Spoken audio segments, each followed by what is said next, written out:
Hello guys, आप सभी का स्वागत है मेरे चैनल ट्रैक टू टारगेट में। आज हम लोग सीडीपीओ के जीएस पेपर 2 को देखेंगे। जीएस पेपर 1 पर मैंने ऑलरेडी वीडियो अपलोड कर दिया है, तो आप लोग उसको देख लीजिए, क्योंकि बीपीएससी में अब ज़्यादा समय रहा नहीं है। आपको पता है कट ऑफ कितना भयावह आया है, लेकिन उसके बाद भी जिन लोगों ने अच्छे मार्क्स के साथ क्वालिफाई किया है उनको तो अपनी प्रिपरेशन को किसी भी तरह नहीं रोकना चाहिए। तो आज हम लोग जीएस पेपर 2 सीडीपीओ का देखेंगे, क्योंकि सिलेबस सेम है। उसके बाद हम लोग एलएसडब्ल्यू के भी जो पेपर सीडीपीओ में पूछा गया था उसको भी देखेंगे, उसको भी डिस्कस करेंगे। लेकिन आज पहले हम लोग जीएस पेपर 2 देखते हैं, क्या क्या क्वेश्चन पूछे गए और क्या क्या रिपीट होने के चांसेस हैं। चलिए, पहला क्वेश्चन है, governor should discharge his duty in accordance with the spirit of constitution, not just as an agent of centre. Discuss the role of governor in the light of this statement. तो इस statement के हिसाब से आपको राज्यपाल की भूमिका पर चर्चा करना है। ये जो स्टेटमेंट है उसके हिसाब से ये जो क्वेश्चन है आपको, ये प्रीवियसली यूपीएससी के मेंस में पूछा गया क्वेश्चन है। और ये क्यों पूछा जा रहा है ये क्वेश्चन, अगर आप पूरे साल का न्यूज़ देख रहे हो और न्यूज़ के टच में हो, तो गवर्नर जो है ये एक तरह से बहुत ज़्यादा कंट्रोवर्शियल टॉपिक कह सकते हैं रहा है स्टेट गवर्नमेंट के हिसाब से, क्योंकि हमेशा खासकर जो नन बीजेपी रूल्ड स्टेट है वहाँ पे आपको गवर्नर और स्टेट गवर्नमेंट के बीच में टसल देखने को मिल रहा है लगातार। आप वेस्ट बंगाल की बात ले लें, राजस्थान की बात ले लें, या अभी जो आपको केरला में खासकर बहुत ज़्यादा चल रहा है। इसके अलावा आपको महाराष्ट्र में भी एक टसल देखने को मिल रहा है।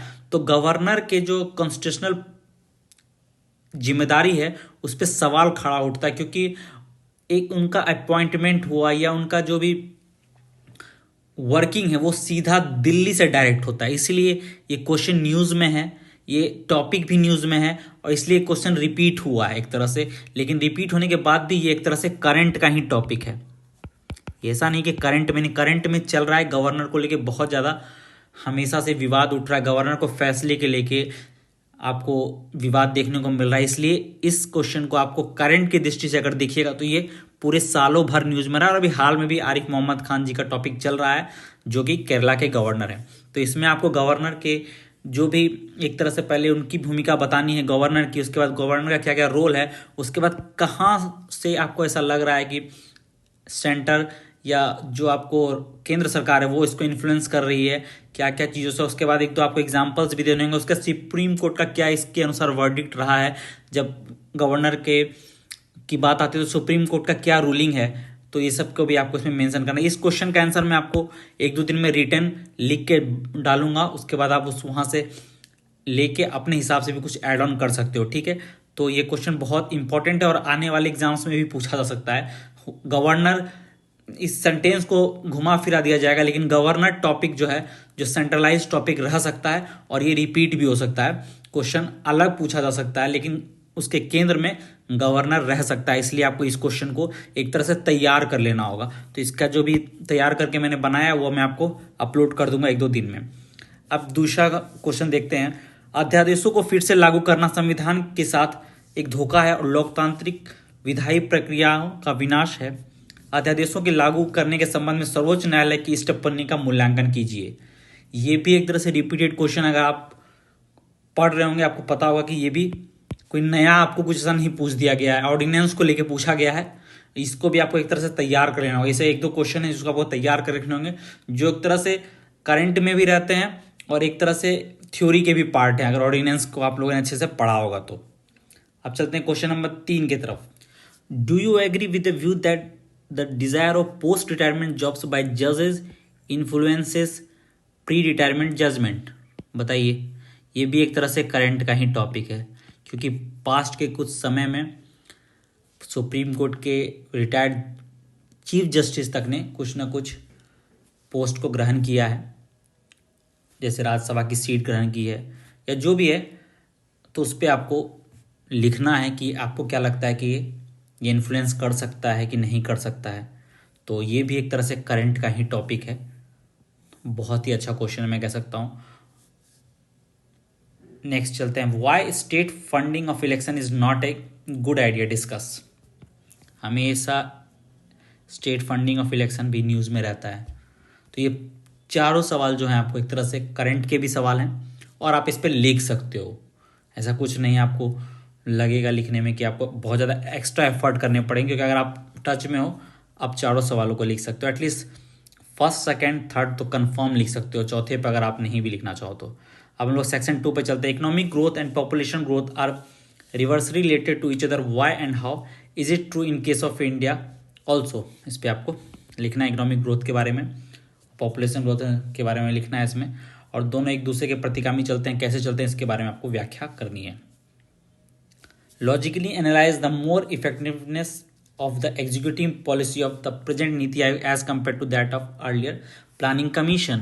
प्लानिंग कमीशन एक तरह से नीति आयोग और प्लानिंग कमीशन के आपको डिफरेंस को यहाँ पे लिखना है, और क्या क्या चेंजेस हुए हैं, क्या क्या इफेक्टिव चेंजेस आपको लग रहे हैं, नहीं लग रहे हैं तो क्या कमी है उसको भी आपको लिखना है कंक्लूजन में, और क्या इसको अच्छा किया जा सकता है नीति आयोग में वो हमको लिखना पड़ेगा। मोस्ट इंपॉर्टेंटली डिफरेंस लिखने हैं पहले नीति आयोग और आपको प्लानिंग कमीशन के, और दोनों में क्या क्या खामियां थी, और आगे हम लोग क्या उसमें कर सकते हैं, क्योंकि अब नीति आयोग ही है तो नीति आयोग में ही आपको पॉजिटिव दिखाना पड़ेगा कुछ। चलिए 7वें नंबर पर, ग्रामीण क्षेत्रों की ओर विकेंद्रीकरण न केवल संतुलित क्षेत्रीय विकास को सुनिश्चित करेगा अपितु महानगरीय तथा नगरीय केंद्रों में और आसपास बढ़ते जनसंख्या दबाव को भी कम करेगा। क्या आप सहमत हैं? तो हाँ, हम सहमत हैं। क्यों सहमत हैं इस पर आपको लिखना है, क्या क्या चीज़ें कर सकते हैं जिससे रूरल एरियाज़ में भी इंडस्ट्रियलाइजेशन को बढ़ावा मिले और वहाँ से जो पॉपुलेशन का माइग्रेशन होता है टुवार्ड्स आपको शहर, उसको कम किया जा सके, उसके बारे में आपको इसमें लिखना है। अब हम लोग अगले क्वेश्चन में बढ़ते हैं। Write short notes on the following, Bihar as a rice bowl of India. इस पर आपको लिखना है मधुबनी हैंडीक्राफ्ट कॉटेज इंडस्ट्री पर आपको कुटीर उद्योग, बिहार का मधुबनी हस्तकला कुटीर उद्योग पर आपको लिखना है। Impact on the economy of Bihar for returning of Bihar's migrant labour from other state as a result of कोविड-19। कोविड-19 के कारण जो अन्य राज्यों से बिहार के प्रवासी मजदूर वापस बिहार में आए तो उस समय बिहार की अर्थव्यवस्था पर क्या प्रभाव पड़ा उस पर आपको लिखना है। अब सेक्शन 3 में चलते हैं। इसरो बहुत मेजर टॉपिक है करंट अफेयर्स के दृष्टिकोण से भी, क्योंकि इसरो लगातार न्यूज़ में, तो इसरो पर आपको एक अच्छा से वेल रिटन प्रीवियसली आपको एक नोट होना चाहिए और वहाँ पर एक एड ऑन करके आप रखो, एकदम इसरो का आप बना लो। क्योंकि इसरो का भारत में विकास, इसरो का साइंस एंड टेक्नोलॉजी में विकास, इसरो का स्पेस में विकास, इस घुमा फिरा के इसरो से आपको एक क्वेश्चन पूछा सकता है और आपको लिखना पड़ेगा। तो आपको एक हिस्ट्री से लेके, इसरो की हिस्ट्री से लेके 1969 से लेके और अभी 2022 तक में क्या चल रहा है और क्या हम लोग कर सकते हैं उस पर आपको लिखना होगा। तो इसरो का आप एक पहले से बना के रखो, आपको किसी भी एग्जाम में, आने वाले एग्जाम में पूछा जाएगा। हो सकता है कि 67 बीपीएससी में भी मेंस में इसरो से डायरेक्ट क्वेश्चन रहे। वहाँ पे टॉपिक अलग हो सकता है कि यहाँ पर जैसे ग्लोबल स्पेस पावर पर है तो वहाँ साइंस एंड टेक्नोलॉजी पर, यानी तो फार्मर्स के लिए इसरो क्या क्या कर सकता है, और तो इसलिए आपको इसको एक तरह से पहले से बना के रखना होगा। What is nano technology, why is nano technology one of the key technology of 21st century. तो इस पर आपको लिखना है नैनो टेक्नोलॉजी के बारे में इसमें लिखना है। तो ये एक तरह से आपको पढ़ के रखना होगा, ये भी एक तरह से पहले से पढ़ा हुआ टॉपिक होना चाहिए।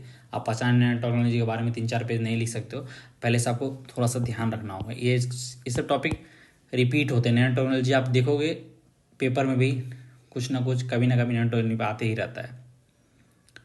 Discuss the objective and significance of national super computing mission in India and also the challenging issue. तो सुपर कंप्यूटिंग के बारे में आपको इसमें बताना है। ये भी एक करंट का ही टॉपिक है और न्यूज़ में है। In the context of productivity and income of farmers in Bihar as well as India, assess the role of science and technology. और यहाँ जब साइंस एंड टेक्नोलॉजी का रोल का बात करेंगे तो यहाँ पर इसरो का भी बात किया जाएगा। तो ये पेपर 2 खत्म हो गया। तो क्वेश्चन पेपर मुझे नहीं लग रहा है कि कुछ ज़्यादा टफ पूछा गया, खासकर सेक्शन 1 बहुत आराम से आप कर लोगे, सेक्शन 2 भी कर लोगे। सेक्शन 3 में 2-3 क्वेश्चन आपको लगेंगे अगर आप थोड़ा करंट के टच में, टच मतलब रिटन ने आपने नहीं प्रैक्टिस किया है तो इसलिए आपको इसको थोड़ा सा ध्यान रखना होगा। ठीक है, इसके साथ ही वीडियो को समाप्त करते हैं।